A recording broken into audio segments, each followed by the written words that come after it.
Hello, everybody, and welcome to this edition of the Musings show. I am happy that you're out there listening for some of you, watching for some others, and I'm excited about this specific show because it's touching on a topic which is very, very dear to my heart for obvious reasons. Once you find out as we go into the show, because of my mother. She passed on back in 2012, and it was due to Alzheimer's. So it's something which we're passionate about as a family. And so I decided to dedicate this show specifically to the disease. And I am no expert on anything, so I thought I should get somebody who knows a whole lot about this to come and talk to us about it. So I'm going to ask her if she doesn't mind to introduce herself to us, please. Thank you. So my name is Denise Young, and I am a program manager for the Alzheimer's Association Western Carolina chapter, working out of the mountain region of Western North Carolina. Welcome to the show. I'm glad to have you here. I know you're a very busy person, especially at this time, but I thank you for taking some time out to come sit with us and talk to us about it. You mentioned... Absolutely. You're welcome. So you mentioned Western Carolina Association and things. So there clearly is a structure somewhere. Can you walk us through a little bit what the whole thing is structured like? Sure. So the Western Carolina chapter encompasses 49 counties on the western side of the state. We also have an Eastern North Carolina chapter that covers the rest of North Carolina, and we are part of an overall national organization that's headquartered out of Chicago. So we are just one of many, many chapters across the U.S. That's good to know, because the bracket of the population that I represent, which is the African diaspora, as we call ourselves, because we live outside of Africa, where we are originally from. Lately, we've been having our parents come over and live with us here. And so we are seeing things which we don't quite know how to handle when they happen. Because growing up in Africa, I hadn't heard the name. That's not the name Alzheimer's. And it's not because there weren't people with it. We just didn't quite know what it was. We just said, this person is acting strange. Grandma is more forgetful these days. And so just walked out the door, and we don't quite know why. And we attributed it to all sorts of things. It's really since one has been here that we've heard the name and we're understanding it more and more. So, and the two words that are used interchangeably are Alzheimer's itself and then dementia. I don't know if you can tell us what the difference is, or define both of them for us. Sure. And that's absolutely the most common question that we get is, what is the difference between Alzheimer's disease and dementia? So when we talk about dementia is not a single disease. It's really what we call an umbrella term, or just a general term for symptoms that include a decline in your cognitive functioning that is severe enough that it inhibits your ability to just live your everyday life. Alzheimer's disease is the most common cause of those dementia symptoms. It accounts for roughly 60 to 80% of all dementias or Alzheimer's disease. But there are many other things that can cause those symptoms. Some of those can be treated and reversed, but Alzheimer's is of course a progressive brain disease, and it is the most common cause of those dementia symptoms. And you touched on the word irreversible, because that's the thing. It's not as if you can say, okay, the t-shirt, if it says we're trying to get to the point where we actually have the first survivor right there, because there's somebody who has survived the disease. And I didn't realize that. I just thought my own mother passed away from it, that, okay, unfortunately, she passed away from it. Maybe somebody else, like with cancer, somebody can lose their battle with cancer. Somebody else can be in remission and that kind of thing. So are we saying for a fact that you don't have anybody in remission? You just progressively get worse? Yes, that's exactly right. So far, we do not have any survivors of Alzheimer's disease. There's currently no cure that we have. So, we're we stay very hopeful that we're on the cutting edge of, the latest research, and that someday we are going to have that first survivor. That's the reason we are doing all of this. We want to raise awareness, but we want to also help to put the resources together, because it's not going to just happen by chance. The research is being done to figure out what it is, where it comes from. Like, okay, so let me ask what the risk factors are. Who is more likely? Are there people who tend to be more likely to get Alzheimer's, and those less likely? What's the deal with it? Mm-hmm. So certainly the biggest risk factor for developing Alzheimer's is age. Starting at age 65, you enter into what we consider to be a higher risk range, and your risk for developing the disease doubles every 5 years beyond the age of 65. By the time you get to 85, about 1 out of every 3 people will have Alzheimer's disease. But it's not necessarily just an older person's disease. There are over 200,000 people currently living in the U.S. that are younger than age 65. So age is the greatest known risk factor, but you can also get the disease younger than age 65. All right. So besides age, any other things that may make you, like, is it hereditary? Does it run in your DNA? So there have been some genes identified with Alzheimer's disease, and there's 2 types of genes. There are risk genes and there are deterministic genes. Risk genes just mean that you are at a higher likelihood of developing the disease, but it doesn't guarantee that you will. About roughly 60% or so of people who have Alzheimer's carry those risk genes. If you have a close relative, and that would be a parent or a sibling who has the disease, then it does put you at a slightly increased risk. Again, it doesn't mean that you will get it. Now, if you have a deterministic gene, which is very rare for Alzheimer's, about only 1% of all Alzheimer's disease carry this gene. It usually runs in families, so many members of the family will have had the disease, and that's those deterministic genes. And if you do carry one of those genes, it does guarantee that you will develop the disease as you grow older. And typically, those folks will start to develop symptoms younger than age 65. Oh my goodness. Okay, so can you go and get tested to find out if you carry the gene? You can? You can be tested to see if you carry the genes, but we encourage people to, if you have that close family relative, whether you get yourself tested or not, but if you have a parent or a sibling, and we're not talking about grandparents, aunts, uncles, but parents or siblings, or even a child, right, to have a discussion with your physician and let them know, and maybe start getting some cognitive testing, certainly beginning at age 65 or even younger if you start exhibiting symptoms. But remember, there's only about 60% or so of people who carry that gene that develop the disease. So there's a lot of people who have the disease who don't have that gene. So it's up to you. If you want to get tested, you certainly can. But again, there's no guarantee that that's going to cause you to develop the disease. And that's the thing about Alzheimer's. There's so many ifs and so many maybes, and you just live there and you're like, okay. And then, so what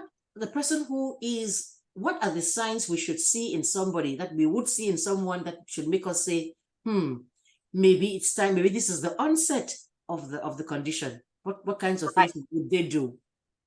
So the Alzheimer's Association has developed this 10 early warning signs. So the first sign that people notice is certainly memory loss.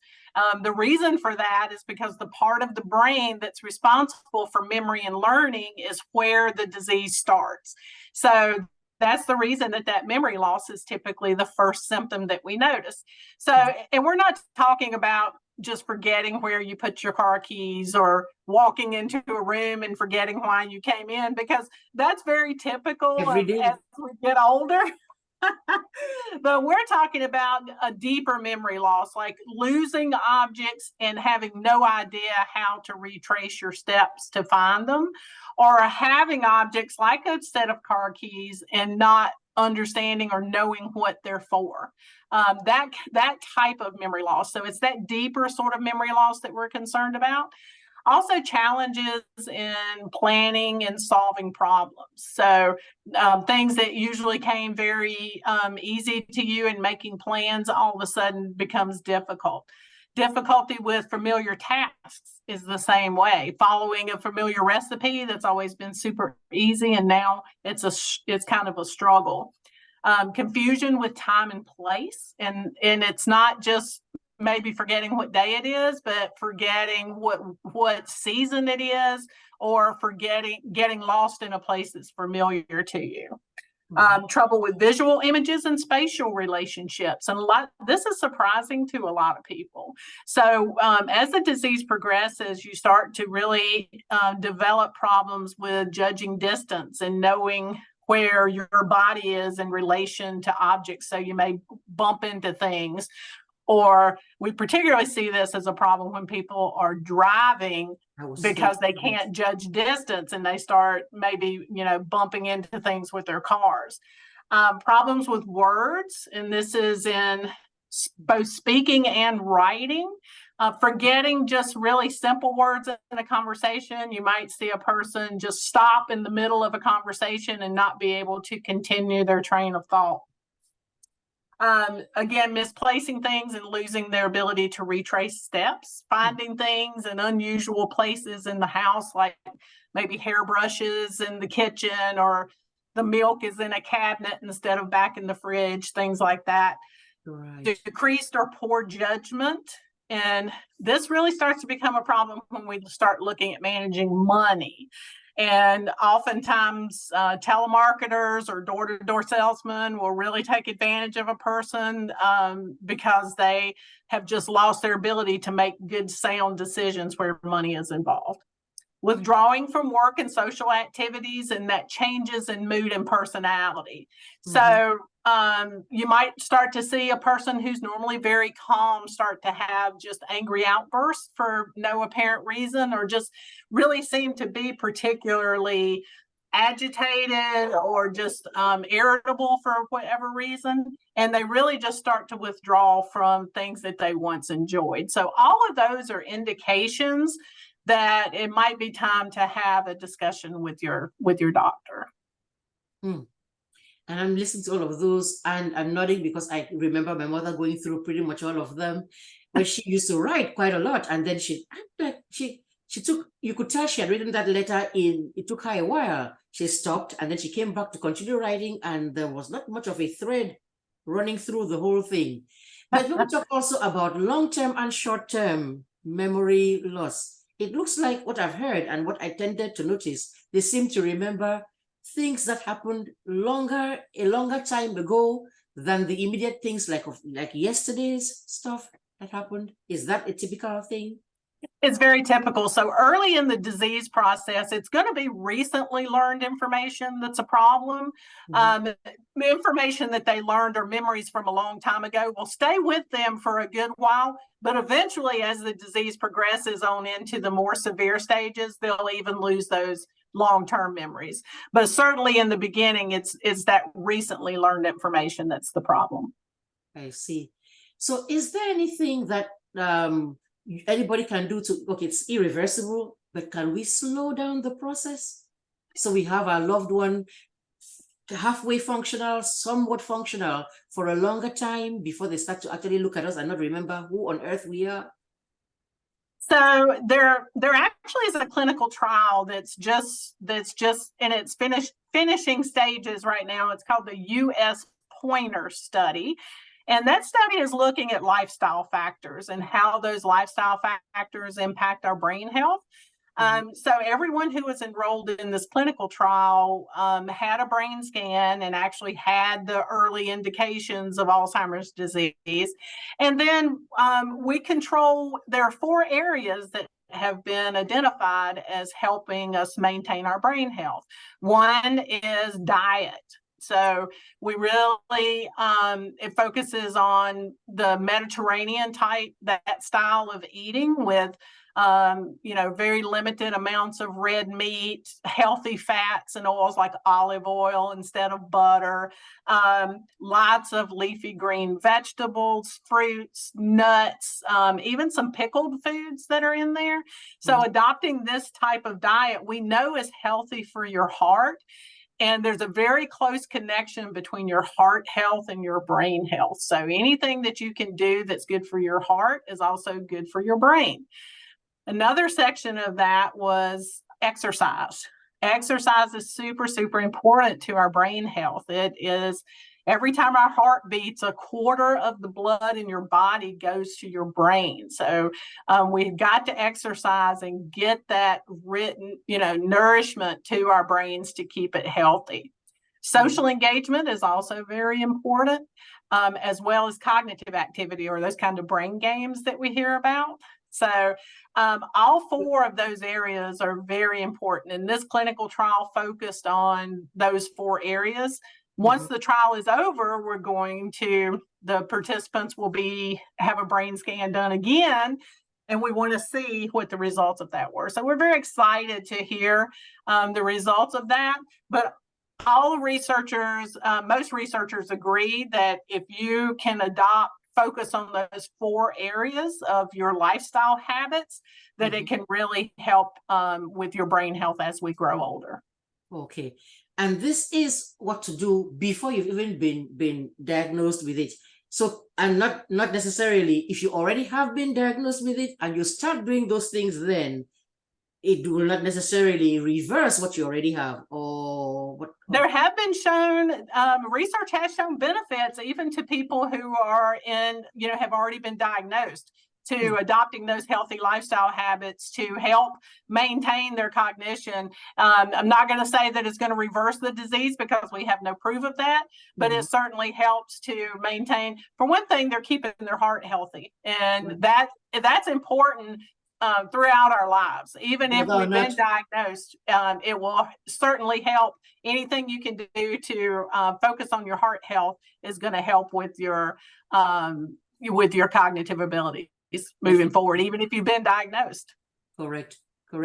So do we have official stages for the disease like you do for cancer? Stage 1, stage 2, stage 3, stage 4. Do we have those for? We do. Generally, we say there's 3 stages. There's what you might hear them referred to as early, middle, and late. Or more likely, they'll be referred to as mild, moderate, and severe. So those are kind of the 3 stages. And we tell folks, because I have caregivers ask me all the time, how do I know what stage my loved one is in? And it's really not as important that you know what stage they're in as you educate yourself about the changes that occur as the disease progresses, so that you're not caught off guard when something pops up, because this disease can change very quickly. So rather than focus on the stage, just focus on what to expect moving forward. Right. You're not, it's not double the trauma, because it's already traumatic already, and then just double the trauma. So what are those things? Because you talked already about what you see as symptoms, and this is the onset of it coming along. So now somebody has the moderate or severe dementia. What do you see? How can you help them? Can you talk to us a bit about that? So there's lots of behaviors that are very common with this disease, but it is a very individualistic disease, and it affects everybody differently. So what one person might experience, another person won't. So there's really no way to say this is exactly what's going to happen. We can share, some common behaviors like the repeating the same questions over and over again. Those, that's very common. You might see them. The confusion is certainly very common. Not knowing where they are or what's going on, or even forgetting who a loved one is. All those are very common. So there's very common behaviors and symptoms that come about with this disease, but again, just because it happens to one person, Doesn't another mean- person may not experience that at all. So we've been told certain things about not changing what's familiar to them because of the fact that it's going to be hard for them. They're already having a hard time adjusting. Then, like taking them for a travel, going through an airport, which is maybe disorienting even for those of us who are not with any problems just yet. But I get confused in an airport and try to follow all the signs and everything. And sometimes I will say, show them old pictures and things to help them kind of stay focused. I guess we're all just trying things. We don't know for sure that those one thing that I really stress with caregivers is routine.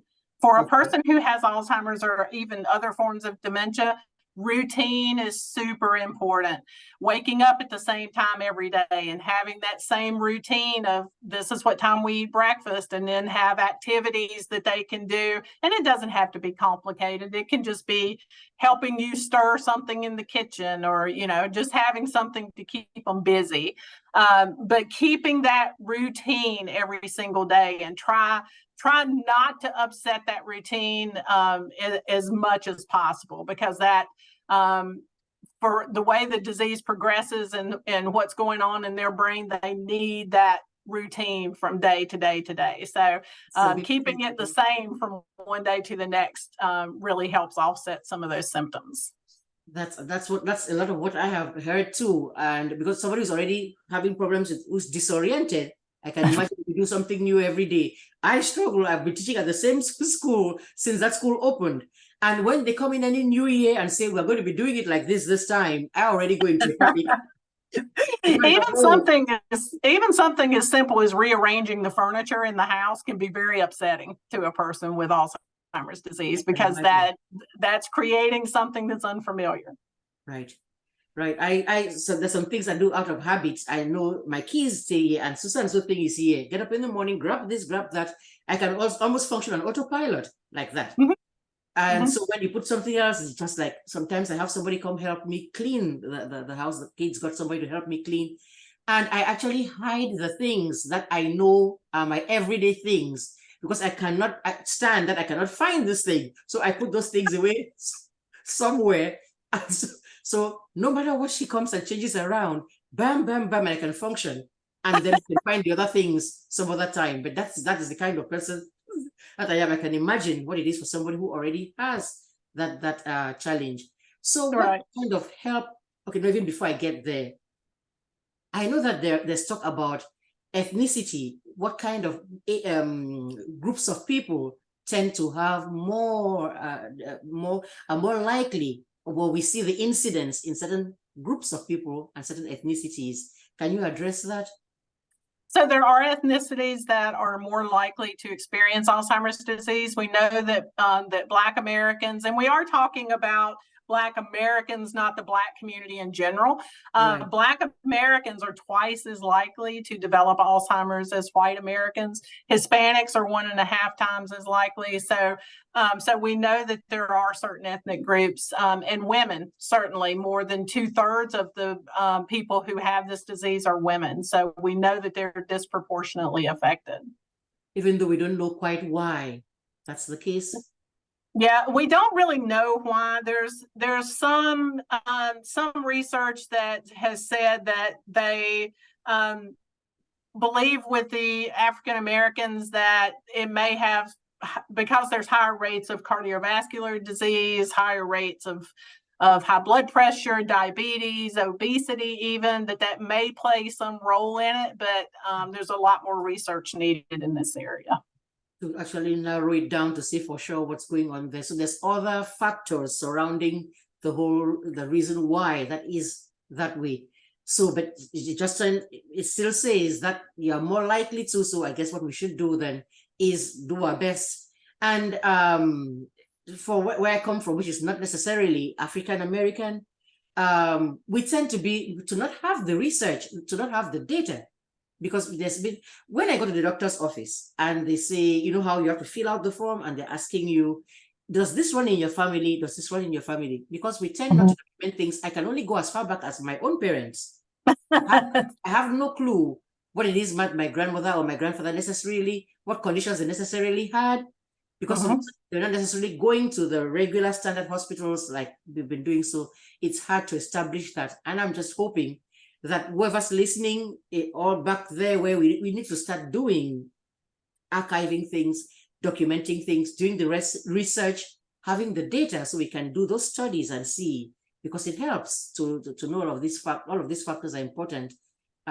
So we can keep ourselves healthy. Either you're preventing something that you know maybe coming down the pike for you, or you are knowing how to manage it better. But so what resources are available to us? I know there's definitely the website. I think it's alz.org. It is. ALZ.org is the website. At the association, we also offer free education programs, and we do those both in person. We have virtual programs. We also have them on demand that you can take for free off of the website. And they cover anything from those early warning signs to, what is dementia, getting a diagnosis, and lots of caregiving trainings on communication and how to handle those difficult behaviors and things like that. And all of those are available to take for free. We also manage support groups across North Carolina and across the country. We have our helpline number that is available 24 hours a day, 7 days a week, 365 days a year. So we're always there whenever you need us, because we know that crisis situations with dementia don't happen from 9 to 5. They happen hours. in the middle of the night, right? So that number is manned by dementia specialists and master level clinicians that can provide information on not just things related to dementia, but anything related to caregiving or even brain health. If someone wants information on, what can I do to keep my brain healthy? We can certainly provide that through our helpline. So, it's there for caregivers, for families, for the general public, for anyone. So, our website also has lots of caregiver resources. There's a whole section on there on safety there's a driving resource center, so that helps folks have that really difficult discussion when it comes time to ask your loved one to stop driving. That's a really hard discussion. And so we have a whole section of our website that gives information and tips to make that a little bit easier. And also to keep your loved ones safe, because, about 70% of people who have Alzheimer's will wander at some point. So we have a whole section of the website that talks about how to make your home a little bit safer and prevent your loved one from wandering, and then what to do if they do to help keep them safe. So the website is a wonderful resource for everyone. We have lots of resources on there. It's good to know that you have help somewhere. I think I wrote that number down, the 24/7, 365 days. I think it's 800-272-3900. And I know that it can be found easily. If you just go check, we all have our cell phones, just Google it, it'll pop up there and you can actually make the call. And I really do want to give a shout out right now to caregivers. My goodness. The only reason we were able to sleep easy here is because we have our older sister in Cameroon, which is where we are originally from, who was there with our parents. Because it's not easy to manage. You need the patience of Job to be able to handle, because it's like, and it's not their fault. I cannot imagine. I actually watch, is it a TikTok series, or I don't know whether it's on YouTube. There's somebody, I've forgotten their name, unfortunately, his grandpa there, and he used to be a physician, and he now lives with his son. And that son if they were going to give somebody a medal, I would give him one, because grandpa would ask the same question over and over again. Why am I here? Do I have any money? Can I pay my bills? And that guy goes patiently saying, no, you live with me now. Yes, you do have money, but it's in the bank. He does it over, and I watched that same series of it. And he used to be a podiatrist, and he retired. But oh my gosh, even sometimes when I'm watching that, I'm like, this son of his is such a blessing, because oh my gosh, the same questions over and over and over and over. And sometimes he'll ask the same question 3 times in just that little short video. Exactly. Exactly. He says, how old am I? He says, 91. Yes. It is, you see, all of those things I'm grateful for, because you see that and you can relate. And I'm guessing it's helping them to just document everything and put it out there. It is a great blessing to the rest of us watching who have had loved ones or who still have loved ones that we're looking after there. And then maybe you'd want to get, and that's why I like the support group thing you said, because that is something that can be done even if you don't live in the United States. I'm thinking about my own home population back there. It's good to know that somebody else is going through the same kind of thing you are going through. Any condition. That's why you have support groups for pretty much anything, but especially for this one. So you say, somebody can tell you, I'm going through the same thing. And so you're not walking through that path by yourself, which can be quite difficult. So all of these things, even the little bit we've done so far would not have been possible without the research, even the bit we know so far, and it needs funding. That's why we try to raise awareness, we try to raise funds. So I'm believing sometimes people do it as individuals, sometimes there's the walk. I missed the walk this year and even the last, but I went and signed up late and decided to say what I can to have this show, number one, and then to try to raise funds. And I'm going to go ahead then and share, I think I made a little card that has the information on it. I think I see it here, right there. Am I sharing my screen yet? Yes. Okay, so there is donate to support the Alzheimer's Foundation, because that's what it is, that is the major foundation doing something to make a difference. They do the petitions, they go to Congress and do all of that stuff. So I'm raising all of these funds. Whatever I raise is to honor my mom. There she is. There's the pictures of her right there. When she was much younger, a little younger, then in her prime right there. And this is when she actually had she was already struggling with Alzheimer's right there. So that link is act.alz.org, which is org, then a / then it says go to, and then another / mom, like MOM. Then her first name was Elizabeth, ELIZABETH,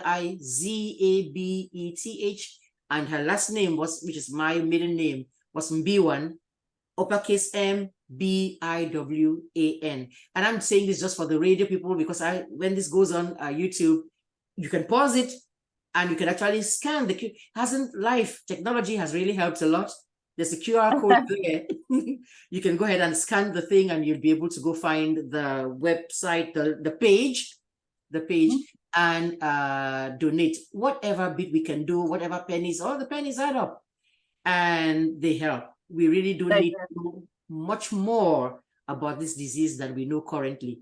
And I cannot wait for the day, just as like I'm sure you can't either, for the day when there's finally somebody who has survived it, where it has been reversed and we know enough for somebody to actually say, I'm an Alzheimer's survivor. That would be nice. I did ask you, and I don't know whether you'd like to share. I did ask you what your connection, whether there's a personal connection with you two, or you just are somebody that wants such compassionate and wants to work with the association. It's a little bit of both. My grandmother actually passed away with Alzheimer's disease back in the years when we didn't know what it was. Back when she had it, there was not a clear understanding of Alzheimer's disease. And, I watched our family struggle with knowing what to do and how to support one another and where to find resources. And so that's part of the driving force for me every day. Yeah, I can imagine that.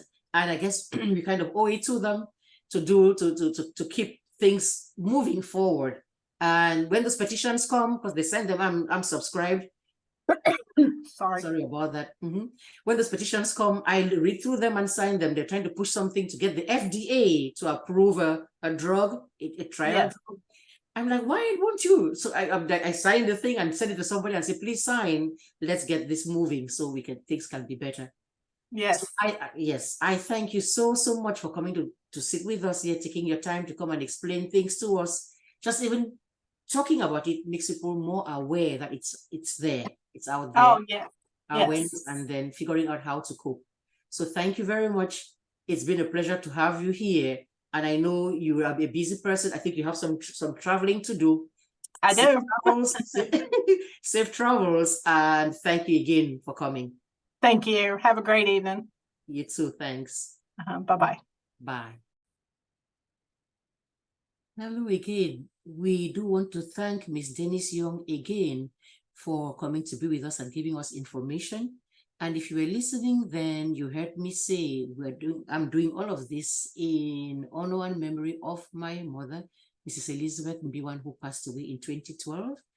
And for that reason, I'd like to read excerpts of the sermon that was preached at her funeral by the late Reverend Nyasakuninku, who one time moderator of the Presbyterian Church in Cameroon. Because if we're trying to remember her and think about her legacy, then it's a good thing to know who she really was. So I'm going to not begin from the very beginning, but parts of what he really did say. I'm going to be reading, and so I'm reading off my cell phone, so bear with me. And it goes, today, another beautiful child of God has been called home. After a long and debilitating health condition, Ma Elizabeth Mbiwan has been granted eternal rest and joy. And with that, a life that was hectic and characterized by troubles and triumphs has finally come to a peaceful end. There is a scripture found in the book of Acts, chapter 9, verse 36, which I think is an apt description of what Ma Mbiwan was. It says, now there was at Joppa a certain disciple named Tabitha, which means Dorcas. She was full of good works and acts of charity. Now I want to put a tag on that verse, and I want to preach on the theme, gone but not forgotten. Yes, she may not be here physically, but spiritually, mentally, and in our hearts, we will always remember her. Yes, she may not walk in the kitchen, into the living room, or through those doors and worship anymore. But the fact of the matter is, although she may be gone physically, she's always going to be a part of our lives. Because, my friends, when you and I live a certain way, death cannot erase the works and the labor and the love we have given. Live a certain way, death cannot erase the works and the labor and the love we have given lives cannot kill truth. No matter how hard enemies and detractors try, evil cannot erase good works. That's really what the text is all about. The text introduces us to a great woman called Dorcas. We are told that because Dorcas did certain things, even though she died, she was remembered. The Bible says she did good works and she went about and did charitable jobs. And when she got sick and died, the Bible says that those who knew her began to weep and mourn. Now, do you see the parallel? This should remind you and me that even though we love God, sometimes we have to endure some sickness too. It's there in the book. Jesus said that in this life, you'll have to cry sometimes. In this life, you'll have some troubles. In this life, you'll struggle sometimes. In this life, you'll have some pain. But be of good cheer, I have overcome the world. John 16:33. Yes, I've found some good days. Yes, I've had some good days. I've had some bad days. I've had some darkness, some betrayal, and evil gossip. But through it all, I've learned to trust in Jesus. And through it all, I've learned to trust God. It was a long time ago in the coastal town of Victoria. That was when I knew Mbiwan as a young pretty miss, teaching in the Basel Mission Girls' School, Victoria. At the time, I was young and foolish. Like most kids of that age, worrisome and resourceful. I was growing under the loving care of my late elder sister, Mrs. Caroline Gende, also a teacher in the same school. Ma Catherine Musoko was their head teacher and common family friend. Miss MBONGO, as we knew Mbiwan then, was my Sunday school teacher. It was there that I had my earliest foundation or formation as a Bible student and grounding in the faith. It was then that my moral orientation began to take shape. I still remember clearly how she taught us to sing with an innocent, fresh voice, with our innocent, fresh voices. Jesus bid us shine with a pure, clear light, like a little candle burning in the night. In this world is darkness, so let us shine, you in your small corner and I in mine. Tall, slim, and pretty, Mbiwan was exquisite in beauty, refined in manners, diligent in her faith, and elegant in her gait. That's why I say she's gone, but not forgotten. She was quite an opinionated person. Let me read that again. She was quite an opinionated person and would defend her point of view with every ounce of energy and particle of brain at her disposal. Just before illness took the better part of her, she came to see me in my office in Buea to express her strong opposition to women becoming pastors. Marshalling all her biblical knowledge, she struggled to convince me that it was unbiblical to ordain women. It was quite an interesting discussion.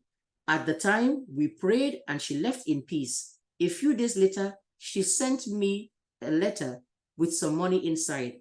The letter ended with this line: "My son, don't be shy to receive this money. Even if we disagree on biblical matters, I am still concerned about your material well-being." I still remember just as I was packing to leave Buea, she and her sister, Ma Ewusi, and Ma Mokeba, I'm going to add now deceased as well, 3 good old ladies came to me one morning unannounced. They had come to bless me and my family. They said they would have loved us to retire in Buea. Nevertheless, we should go in peace, and they gave us a good suitcase to help us with the packing. Now, is there somebody here who thinks you can easily forget such a person? She's gone, yes, but not forgotten. Because, my friends, there's hope. There is hope that in the resurrection morning, we shall rise. Look, it's in the book. Jesus said, "He who believes in me, though he die, yet shall he live. And whoever believes in me, whoever lives and believes in me, shall never die." John 11:25. There's hope because of Christ. Death cannot parade itself around us again. That is the faith that has sustained the church through the ages. That is the faith that sustained Mbiwan and gave her such a forgiving heart, even in her domestic life. The Reverend Dr. Andrew Young served as Secretary of State under President Jimmy Carter. His wife was a strong pillar of strength to him. In his career as a politician, when he campaigned to be the mayor of Atlanta, and later as he crisscrossed the globe as Secretary of State, he experienced some very tough challenges, but behind him stood his wife, supporting him and raising their children. Then one day she died, and it was like his whole world had crumbled like a house of cards. During her funeral, he asked the congregation to sing the song, How Firm a Foundation. He told us that although the roof had been blown off the building and the walls of his home had crumbled, the foundation which his wife had built was still firm and solid. He said he and the children will remain on that foundation and rebuild their life through the legacy of faith which they had inherited from her. She had died, yes, but not forgotten. I will stop right there because the sermon went on for a little longer. I can't have a whole sermon that was preached at her funeral reread here, but what I have read so far, sorry for the stumbling, the print is pretty tiny. I'm trying to read off my cell phone. So I hope you still were able to get the gist of it all and understand why, as her daughter, her youngest, it's important for me to do something.